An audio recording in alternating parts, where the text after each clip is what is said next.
Good morning students. இந்த வீடியோவில் complex நம்பருங்கிற சாப்டரில் எக்ஸாம்பிள் 2.33 அதை பார்க்க போகிறோம். கொஸ்டின் என்ன கொடுத்துருக்காங்க பாருங்கள். Find the fourth roots of unity. ஒன்றின் 4 படி மூலங்களை காண்க. ஆக்சுவலாக புக்கில் இந்த ப்ராப்ளத்தை போலார் ஃபார்ம் துருவ வடிவத்தை பயன்படுத்தி இந்த ப்ராப்ளத்தை செஞ்சுருப்பாங்க. இந்த போலார் ஃபார்ம் சிலருக்கு கஷ்டமாக இருக்கலாம் அல்லது புரியாமல் கூட இருக்கலாம்.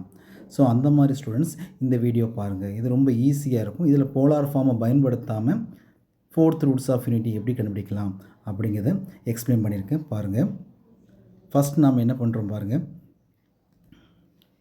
1/1/4 இது நாம் எக்ஸ்ன்னு எடுத்துக்கிறோம். ஓகே, இதுக்கு முன்னாடி க்யூப் ரூட்ஸ் ஆஃப் யூனிட்டி பார்த்துருப்போம்.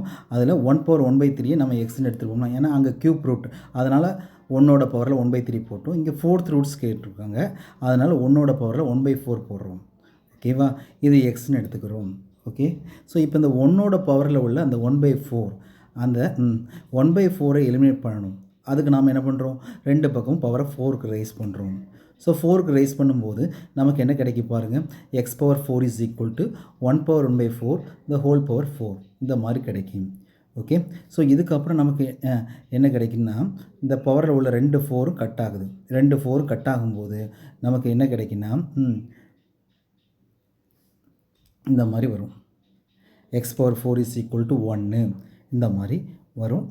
இதில் ரைட் சைடில் உள்ள அந்த 1 இருக்குது பார்த்தீங்களா, அதை அப்படியே லெஃப்ட் சைடு கொண்டு போனால் x⁴ - 1 ஈக்குவல் டு 0ன்னு கிடைக்கும். ஓகேவா, இதை நம்ம அடுத்த ஸ்டெப்பில் எப்படி எழுதுகிறோம் பாருங்கள். இந்த மாதிரி எழுதிக்கலாமா பாருங்கள்.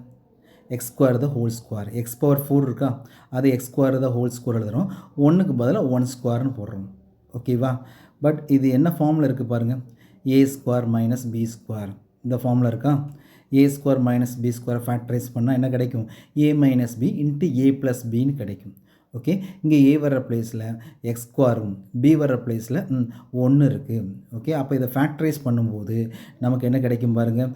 a - b அப்போ என்ன கிடைக்கும், x² - 1 a + b x² + 1 இந்த மாதிரி கிடைக்குமா.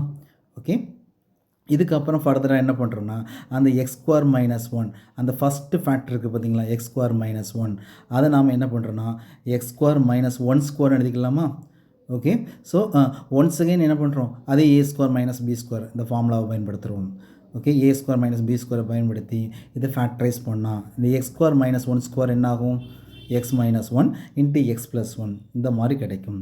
x - 1 into x + 1 into x² + 1 equal to 0. 3 ஃபேக்டரை மல்டிப்ளை பண்ணால் 0க்கு ஈக்குவல்.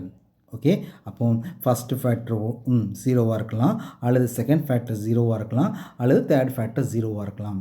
இந்த மாதிரி சொல்லலாமா.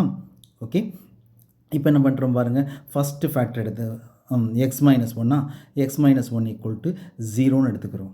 ஓகே, x - 1 ஈக்குவல் டு 0னா அந்த -1 ரைட் சைடு வரும்போது x ஈக்குவல் டு 1 எழுதிக்கலாமா.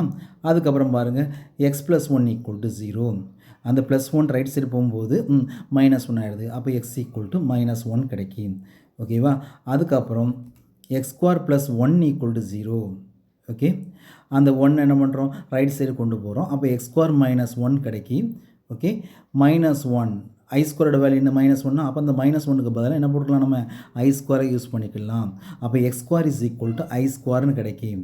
ஓகே, ரெண்டு பக்கமும் ஸ்கொயர் ரூட் எடுக்கும்போது x ஈக்குவல் டு என்ன கிடைக்கும், +or -iன்னு கிடைக்கும். அப்போ எக்ஸுக்கு எத்தனை வேல்யூ கிடைக்கும் பாருங்கள். 1 -1 +i -i.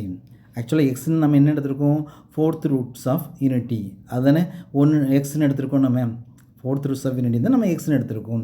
அப்போ எக்ஸுக்கு 4 வேல்யூ கிடச்சிருக்கு. அப்போ இதுலேருந்து என்ன எழுதலாம் பாருங்கள். therefore fourth roots of unity are 1 - 1 i - i இந்த மாதிரி எழுதலாமா.